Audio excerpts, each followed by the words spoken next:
La revelación sobre el hermano gemelo de Shanks es algo que está dando que hablar a absolutamente todo el mundo. Fanáticos de la obra e incluso los que no lo son tanto están reconociendo que, como mínimo, es un plot twist demasiado impactante, pues que se nos confirme algo así más de 1100 capítulos después, sin duda alguna da que pensar. Sin embargo, tenemos que recordar que es un manga escrito en Japón y que allí las cosas se entienden de otra manera. Esto mezclado con que el pensamiento occidental es bien diferente, hace que quizá no nos demos cuenta de muchas de las pistas que deja el autor, aunque como muchos ya sabéis, en este canal sí nos dimos cuenta de esto. Lo que yo me propongo en este vídeo son varias cosas. La primera y más importante es revelar cómo y por qué tiene mucho sentido que este gemelo sí que exista.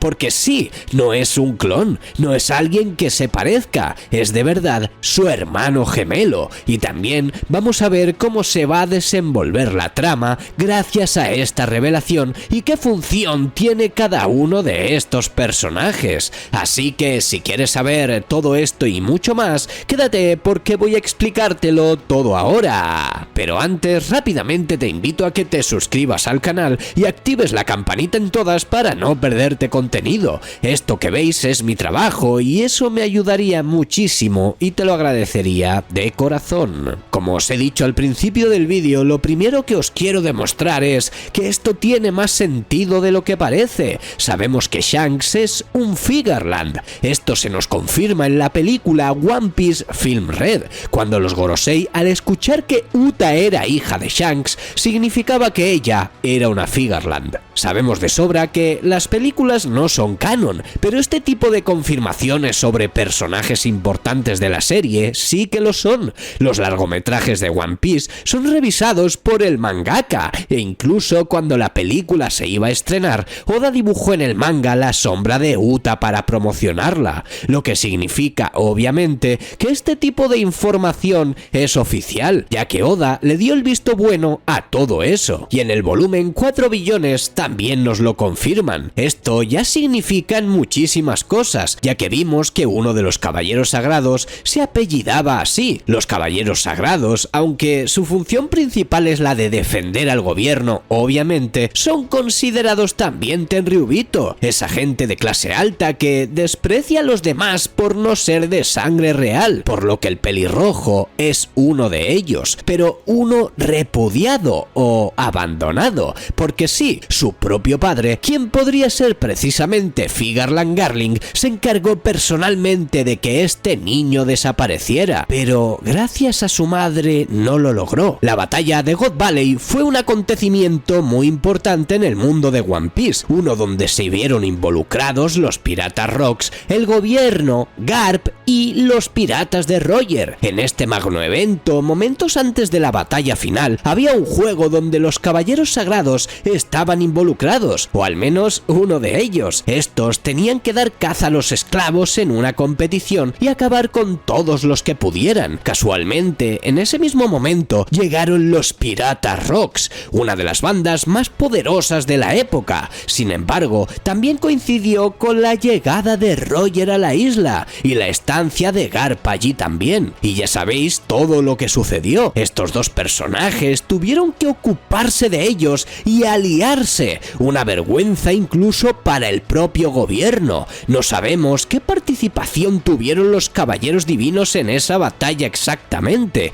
pero intuyo que los mandaron con los demás Tenryubito para que huyeran de la isla y fueran los protectores de estos mismos por si sucedía algo. También os voy a comentar algo que no está confirmado, pero creo que la isla de God Valley fue un refugio para algunos Tenryubito, y esto hay varias cosas que nos lo podrían confirmar. Hemos visto a varios caballeros celestiales en lo poco que hemos visto de la isla, y además Shanks fue encontrado siendo tan solo un bebé allí mismo dentro de un cofre. ¿Y qué haría el hijo de un caballero sagrado en esa isla si no fuera porque residen allí? La cuestión es que, sabiendo que Garling se fue de la isla durante o después de la batalla, en teoría hubiese sido muy sencillo que se hubiera ocupado de su familia, y es probable que lo hiciera, pero no lo hizo al menos con Shanks. Es más, el que este de bebé estuviese dentro de un cofre significa muchísimo, ya que esto lo podría haber hecho la madre para salvar su vida,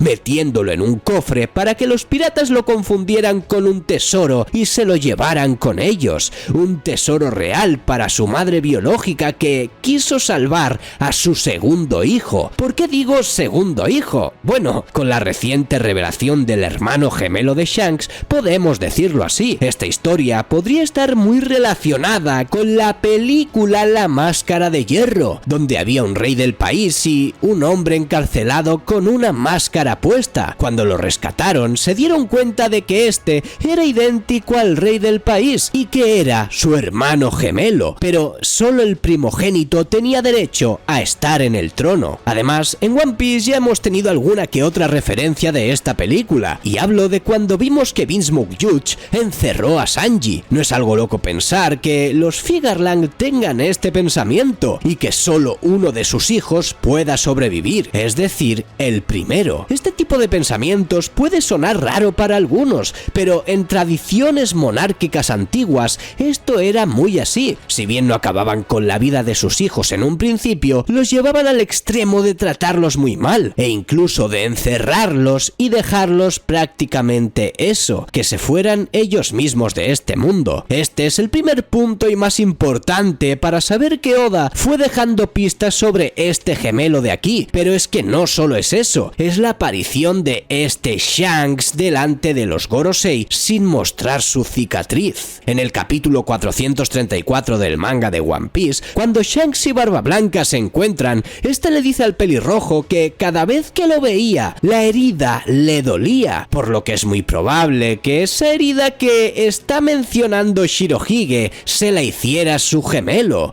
Es verdad que Shanks es relativamente joven, pues ahora mismo tiene 39 años, edad que por supuesto también tendría su hermano gemelo. En el 434, Shanks tenía 37, ya que fue hace 2 años en la historia, por lo que perfectamente se pudo haber encontrado con su gemelo en los 20 años anteriores, y que éste le hiciera tal herida. Cuando esto lo mencioné hace un tiempo, muchos de vosotros confundisteis a Kurohige en esta conversación, y es algo que la verdad no tiene nada que ver. Luego tenemos también al gemelo agarrando la espada con su mano izquierda, y obviamente ese brazo de Shanks ya no está con él. Por eso es que digo que el mangaka ha ido dejando pistas al respecto, aunque muy sutiles, desde prácticamente al menos la primera parte de la historia, y estoy seguro de que me dejo datos atrás, por lo que el gemelo biológico de Shanks está más que justificado. Respecto a que su madre lo salvara metiéndolo en un cofre del tesoro, también podría significar que es hijo de una mujer que no era de la nobleza, al igual que le sucedió a Jewelry Bonnie. Y claro, muchos me preguntaréis, pero si hicieron eso, ¿por qué no fueron a por él? ¿Por qué no terminaron después con su vida cuando se volvió un pirata importante? Y es que cuando Shanks se empezó a hacer conocido, ya era muy poderoso, y una de las razones podrían ser las mismas que están pasando con Joy Boy. Es que esta gente son unos ineptos, van dejando pasar las cosas hasta que se les escapa de las manos. Sin embargo, me llama la atención cómo Sengoku en Marineford hizo caso rápidamente a las palabras del pelirrojo cuando dijo que la batalla se detuviera. Y aquí hay varios debates. El primero sería preguntarnos si este todavía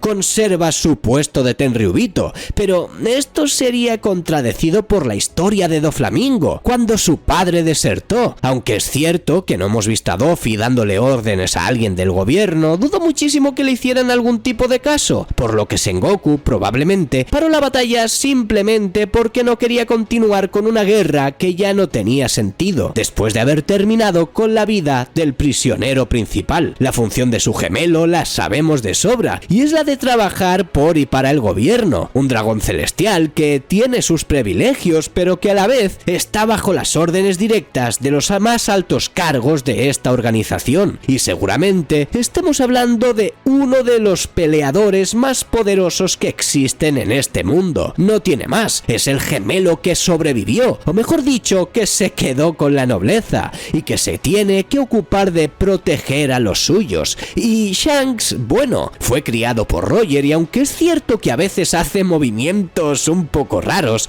la presencia de su hermano descarta por completo que este personaje sea un Dumbledore 2.0, y la única misión que tiene este hombre es la de completar el sueño de su capitán, junto al Joy Boy de esta presente época. Una de las mayores dudas que tengo sobre el personaje es por qué está buscando los Road Poneglyph si en principio este sabe cómo llegar hasta allí. Él estuvo a punto de llegar a Loguetail. Es cierto que se quedó con Buggy porque este enfermó en la penúltima isla, pero Roger tenía el camino para llegar hasta allí. Shanks tiene que saber cómo llegar sí o sí, y más si este quería cumplir con la voluntad de su capitán. ¿Por qué quiere los Poneglyph de los demás? Yo tengo dos explicaciones al respecto. Una de ellas sería que no quiere que nadie, o mejor dicho, no debe nadie llegar a la última isla que no sea él o el propio Luffy, ya que recordemos que el pelirrojo dijo que era hora de ir a por el One Piece, justo además cuando vio que Luffy había alcanzado la forma de la quinta marcha, o como la llama él, la forma que lo hace ser libre. Y la segunda opción sería que el camino vaya mutando y que los Poneglyph sean los únicos que te pueden ayudar a llegar hasta allí. Es verdad que quedan muchísimos misterios por resolver,